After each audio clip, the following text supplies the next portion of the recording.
চেন্নাইয়ের চিদম্বর স্টেডিয়ামের রোদ্দুরে চেন্নাই সুপার কিংসের জয়ের গ্যারান্টি ধুলোয় মিশেছে। দিল্লি ক্যাপিটালসের কাছে 25 রানের হার নিয়ে এবারের আইপিএলে হারের হেডটিক করেছে চেন্নাই সুপার কিংস। আর এই হারকে ঘিরে বিতর্কের কেন্দ্রে অধিনায়ক মহেন্দ্র সিং ধোনি। ভক্তদের কণ্ঠে এখন একটাই স্লোগান, ধোনি সময় হয়েছে বিদায়ের। 184 রানের টার্গেটে চেন্নাইয়ের ব্যাটিং অর্ডার যেন ভেঙে পড়ল শুরুতেই।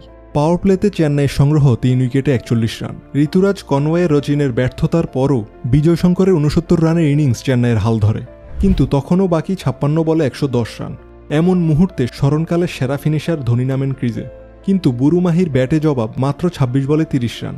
শেষ মুহূর্তে একটি ছক্কা ও চারে শুধু পরিসংখ্যান গোছালেও ম্যাচ জেতার লড়াইয়ে যেন ক্রমশ দূরে সরে যাচ্ছেন সাবেক এই অধিনায়ক। এ নিয়ে সোশ্যাল মিডিয়ায় তোলপাড় শুরু হয়েছে। এক ভক্ত লিখেছেন, 2018 সালের ধোনি হলে শেষ ওভারে 30 রান চোখের পলকে উড়িয়ে দিতেন, এখন তিনি শুধু বল খরচের মেশিন।